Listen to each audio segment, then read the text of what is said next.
Aurélien Pradier, vous savez, le député également conseiller régional, a offert une petite 4L et une boussole à Carole Delga, présidente de région, se croyant ainsi sûrement très très drôle, a peut-être fait rire monsieur le maire de Montcuq-en-Cubé. Pour Aurélien Pradier, petite 4L était donc le symbole le plus approprié, comme il note. Après toute l'énergie qu'elle a consacrée pour me faire battre, une petite 4L pour qu'elle n'oublie pas le vote massif des Hautois.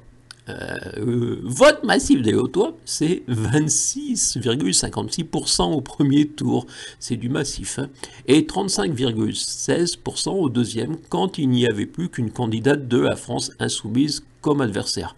Monsieur Pradier semble ne pas être content quand on présente les vrais chiffres, la vraie crédibilité.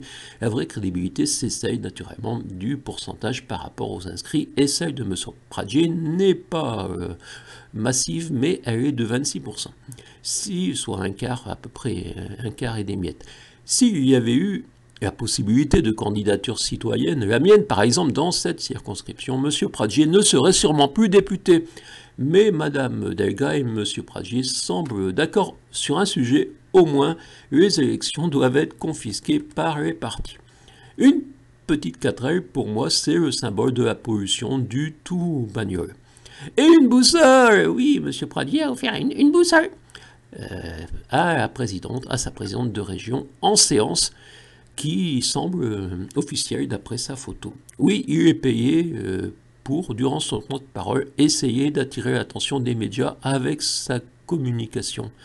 Lui, qui souhaitait devenir député en 2017, en s'engageant alors à ne pas cumuler avec conseiller régional. Oui, je suis le seul à conserver des archives peut-être, car M. Bonnemer ne s'en aperçoit pas.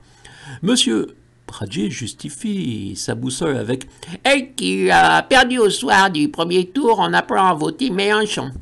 Monsieur Mélenchon n'était pas candidat à Montcuq-en-Cubé dans la première circonscription du Lot, pas même à Cœur-de-Cosse. Monsieur Pradier, dont le niveau semble très faible, au point que l'on peut souvent, sans être dans l'outrance, le considérer, disons dans de nombreux domaines, inculte. Ignore peut-être, monsieur Pradier ignore peut-être qu'avec une boussole, quand on sait s'en servir, on ne peut se rendre qu'aux endroits dont on connaît l'emplacement. Je lui laisse le temps de réfléchir plutôt à vous, parce que oui, je ne suis pas certain que ce soit utile.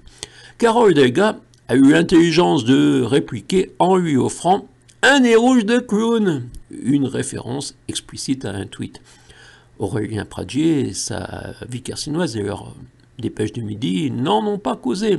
Écrivait en mars 2020 sûrement l'un de ses plus beaux tweets « Vous êtes un clown ». J'avais souri comprenant ce raccourci ou lapsus, y voyant un « Je suis un clown » ou « Vous êtes représenté par un clown ». Plus tard, M. Pradier tweeterait « Emmanuel Macron est un comédien ». Oui, clown, comédien, on est dans le langage Pradier. Vous aussi, envoyez un nez de clown à Aurélien Pradier, c'est le conseil ternoise. Oui, il faut bien parfois donner des conseils pour s'amuser un peu d'Aurélien Pradier, puisqu'il est toujours député. Si. Quant à cette chronique, elle est une fiction pour un passage. Carole Delga a eu l'intelligence de répliquer en lui offrant un nez rouge de clown. Ça ne s'est pas passé ainsi, Madame Carole Delga a raté cette occasion, mais vous n'hésitez pas, si vous croisez Aurélien Pradier, à lui offrir un nez de clown.